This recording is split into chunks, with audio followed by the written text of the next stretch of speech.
ना बेटे ये थ्योरी के हिसाब से भी इम्पोर्टेंट क्वेश्चन है। याद रखना तीन क्वार्टर होते हैं, Q1, Q2, Q3। Q1 होता है n+1 divided by fourth value.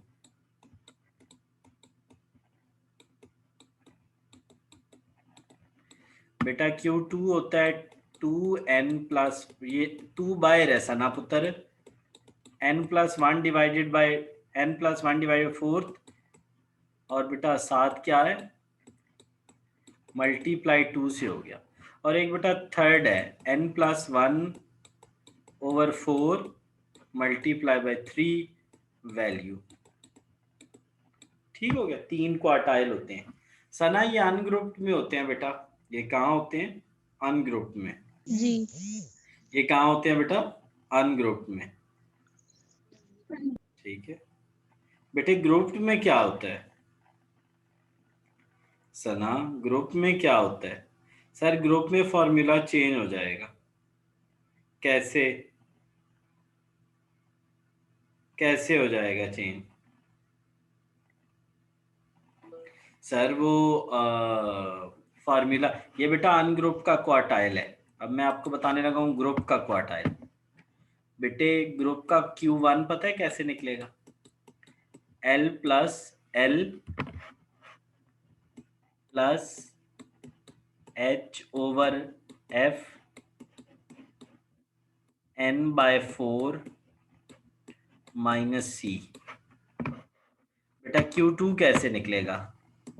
अब मैं Q2 सना लिखने जा रहा हूं बेटा। Q2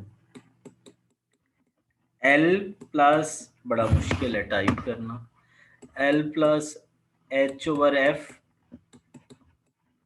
बेटा 2n/4। जब Q2 होगा तो 2n/4 माइनस C। और बेटा Q3 कैसे निकलेगा सर? Q3 निकलेगा L प्लस H/F, ओए होए होए, बड़ा मुश्किल है टाइप करना, 3n/4 माइनस C। बेटे वो जो था ना, उसमें n/2 होता था ना मीडियन में, यहाँ n/4 है। यहाँ क्या है? n/4। क्या है सना? n/4। बेटा मैंने अब आपको क्वार्टाइल का ग्रुप और अनग्रुप दोनों बता दिए ना। चलो अब एग्जाम्पल करवाता हूँ सना पुत्र। ये देखो, ये मैंने आपको क्वार्टाइल, डिसाइल और परसेंटाइल आपने नहीं करना, सिर्फ फिलहाल क्वार्टाइल करना है। वो कहता है जी इसका अपर और लोअर क्वार्टाइल मालूम करें। अपर बोलते हैं Q3 को, लोअर बोलते हैं Q1 को। क्या फार्मूला बताया है सर आपने? लोअर का फार्मूला बताया n। लोअर बेटा क्या होता है? Q1 n+1/4 value. ऐसे ही है बेटा, इस डेटा को तरतीब में लगाना है। जब भी क्वार्टाइल बनाना है सबसे पहले डेटा को अरे लगानी है। सबसे पहले सना डेटा की अरे लगानी है, लग गई। अब आपने क्या करना है, n कितना है? 14 डिवाइडेड बाय 14+1 डिवाइडेड बाय 4। तो बेटे क्या आंसर आ गया सर? 3.75। क्या आ गया बेटा? 3.75 फिफ्थ वैल्यू। क्या बेटा लिखना है? 3.7 फिफ्थ वैल्यू। अब थर्ड वैल्यू मुझे बताओ कौन सी है? 1, 2 और 3। तो बेटा थर्ड वैल्यू कौन सी है सना? सर थर्ड वैल्यू 2 है, तो ये थर्ड की n/4। ठीक है बेटा। और बेटा नेक्स्ट क्या लिखना है सर? यहाँ से 0.75 लिखें। फिर बेटे क्या लिखना है? यानी थर्ड वैल्यू को यहाँ लिखना है, और उससे पहले कौन सी वैल्यू लिखनी है? 4। इनको आपस में माइनस करके, तो ये बेटा हमारा क्या निकल आएगा क्वार्टाइल? मैं दोबारा बताता हूँ सना। सबसे पहले अरे लग गई, फिर बेटा ये हमारा क्या निकल आया? 3.7 फिफ्थ वैल्यू। फिफ्थ वैल्यू बेटा इसके साथ लाजमी लिखना है, वैल्यू। ठीक है। अब बेटा थर्ड वैल्यू कौन सी है? यहाँ पे 2, तो ये यहाँ पे क्या लिख दी? 2 प्लस लिखा, जहाँ 0.75 लिखा।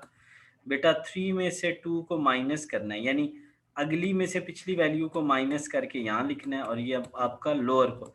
अब बच्चे ये जो आंसर निकला है ना, अब हम अपर क्वार्टाइल, मैंने क्या बताया था सर? आपने कहा था अपर क्वार्टाइल में 3Q3 को बोलते हैं। बेटा ये जो आंसर निकला है इसको 3 से मल्टीप्लाई कर दो, सिंपल। क्या कर दो? ये जो आंसर निकला था ना, कौन सा आंसर निकला था? 3.75 को इससे मल्टीप्लाई करो 11.25 है। अब 11th वैल्यू कौन सी है सर? 1 2 3 4 5 6 7 8 9 10 11। बेटा 11th वैल्यू क्या है? 6 बन गई।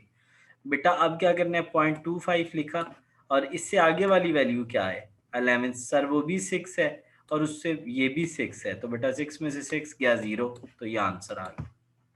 ठीक है बेटे, यान ग्रुप का मैंने आपको क्वार्टाइल बता दिया। इसी तरह बेटे अगर हमने क्वार्टाइल निकालना हो किसका? सर अगर हमने क्वार्टाइल निकालना हो ग्रुप का, तो ये देखें, ये फार्मूले लिखे हुए हैं, ये अपर है और ये लोअर है। बेटा ये अपर है और ये लोअर है। कैसे सना इसको करेंगे? सर बात बड़ी सिंपल सी है। सबसे पहले आपने ये लिखा, बेटा ये कॉलम नंबर 1, ये कॉलम नंबर 2। सना ये नहीं पहले लिखना, बेटा ये लिखना है। ये कैसे बना? सर ये देखे ना, ये सेम नहीं है, तो आप इसमें से इसको माइनस करें। 1 आया, 1 को 2 पे डिवाइड करें, पहले में से माइनस दूसरे में ऐड, पहले में से माइनस दूसरे में ऐड, पहले में से माइनस दूसरे में ऐड। तो पहले बेटा ये कॉलम, फिर दूसरे नंबर पे ये, तीसरे नंबर पे ये, चौथे नंबर पे क्या बनाना है? Cumulative frequency. चौथा कॉलम ये बने, इसमें ये ऐड, ये इसमें ये ऐड, ये इसमें ये, करते करते करते ये बन गया। इसके लास्ट के इसके साथ ना एन लिख लेना है, खुद से ये एन लिख लेना। एन को समीशन एफ भी बोलते हैं। बेटा जब ये ऊपर वाला पहला कॉलम, ये दूसरा कॉलम, ये तीसरा कॉलम, ये चौथा कॉलम सना बन गए। फिर बेटा आपने दूसरा काम क्या करना है? सर फार्मूला लिखा, लिख लिया। फिर बेटा n/4, n/4 किसको कहते हैं? समीशन एफ को। तो बेटा 400 को 4 पे डिवाइड करो, 100 आ गया। अब ये 100 सना कहाँ पे है? सर आपने कहा था कि यहाँ पे भी, ये इसको क्यूमुलेटिव फ्रीक्वेंसी में देखते हैं। सर यहाँ तक ये देखें ना 58 है, 58 के बाद बाकी वैल्यूज यहाँ है। इस कॉलम को सना पुत्र सेलेक्ट कर लेना है। ये हमारा एल हो जाएगा, लोअर बाउंड्री। इन दोनों का डिफरेंस ये हमारा एच हो जाएगा। बेटा ये हमारा एफ हो जाएगा, और ये हमारा पिछला जो है वो सी हो जाएगा। इस फार्मूले में सी 58 पुट करो, n/4 100 है बेटा, मैंने अभी निकाला है। n 400 था, 4 पे डिवाइड किया, 100 आ गया। बेटा ये हमारा क्या है? h, और ये हमारा f, और ये l हमारा 999.5 है। आंसर आ गया Q1 का। बेटा इसी तरह Q3 निकालना हो सना, कैसे निकालेंगे? सर सेम फार्मूला होगा, सिर्फ आपने क्या करना है, देखें अब ये देखें सर, आपने सबसे पहले जब भी Q3 निकालना है ना, सबसे पहले तो टेबल बनाना है। वो तो बना हुआ है मेरा, कॉलम नंबर 1 2 3 और 4। सर उसके बाद आपने पता है क्या करना है? उसके बाद आपने 3n/4, n ये है हमारा, ये देखो n हमेशा ये होता है। n को हम समीशन f भी कहते हैं। ठीक है, तो ये हमारा 300 निकल आया। अब मुझे ये बताओ 300 कहाँ पे है?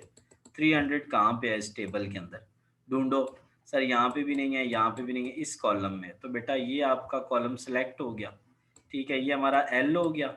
ये देखो, ये हमारा इन दोनों का डिफरेंस एच हो गया, ये हमारा एफ हो गया, और ये हमारा सी हो गया। बेटा फार्मूले में पुट करो, आंसर आ जाएगा। ठीक है सना बेटे, आज हमने क्वार्टाइल का, कल डिसाइल और